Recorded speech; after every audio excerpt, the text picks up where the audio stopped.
The Battle of Beneventum was fought in 214 BC near modern Benevento during the Second Punic War. Roman legions under Tiberius Sempronius Gracchus defeated Hanno's Carthaginian forces, denying Hannibal reinforcements. Livy gives a brief description of the battle, which was part of the Roman campaign to subdue the southern Italian city-states that had joined Hannibal after the Battle of Cannae. Background: Hannibal, while preparing to assault the city of Nola in Campania, was waiting for his lieutenant Hanno to bring his 1,200 Numidian horsemen along with 17,000 Bruttians and Lucanians up the Via Appia from Bratium. Hanno had been ordered down there on a previous occasion to stir up the southern cities of Magna Graecia against Rome and to recruit fresh soldiers, which he had done. Hannibal ordered his lieutenant to come to him to reinforce him, and he specifically advised him to march to Campania by way of Beneventum. There were, however, alternative routes that Hanno could have taken. The consul Fabius had ordered Gracchus, a praetor, to march from Lucercia, where he had been wintering, onto Beneventum. Fabius's son, the Q. Fabius Maximus, who became consul the following year, was in command of a separate force, and was ordered to take possession of Lucercia. Fabius ordered Gracchus to Beneventum with the idea of cooping up Hannibal in Campania. He had failed to do this previously in 215 BC, and perhaps with the scheme in mind of preventing reinforcements from reaching him. However, it should be noted that there is no evidence that Fabius had any idea that reinforcements were on their way. Preliminaries: Hanno and Gracchus reached the city about the same time, but Gracchus got actual possession of the city due to the fact that there was a Roman garrison within it.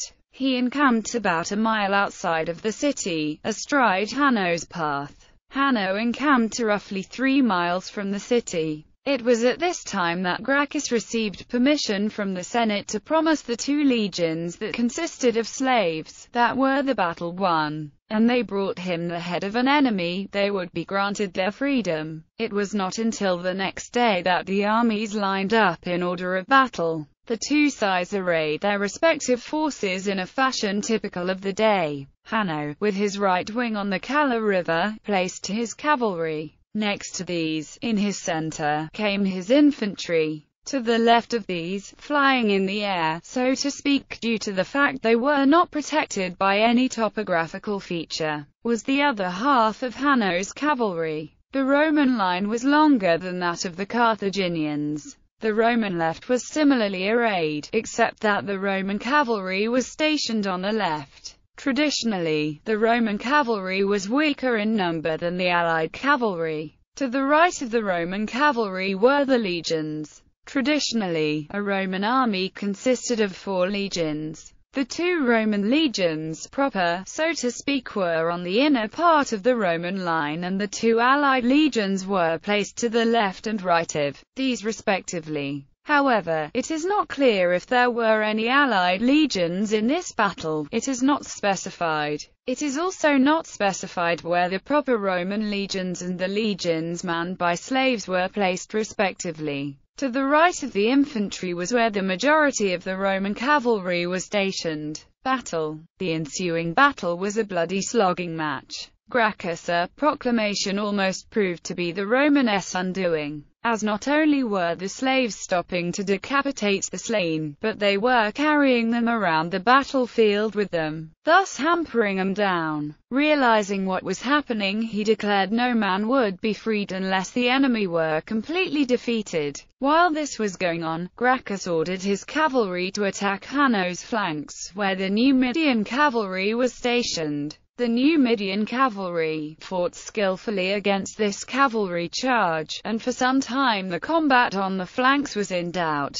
However, Gracchus again sent word through his orderlies to the rank and file that unless the enemy were quickly defeated, they would not win the freedom. Being thus motivated, the slave legions made one last desperate push, and forced the Carthaginian army to retreat back to their camp, where they were swiftly followed by the legionnaires themselves. Upon arriving in the camp, the Carthaginians found that some of their Roman prisoners had armed themselves with weapons. Completely surrounded, the Carthaginian reinforcements were utterly destroyed. Results: the ensuing onslaught led to the total destruction of Hanno's army and the capture of his camp. Less than 2,000 of his men escaped with their lives, including Hanno. 2,000 Romans were killed in this battle. Although Gracchus proclaimed the liberty of his soldiers for thus winning the victory, there were some 4,000 soldiers that he was displeased with.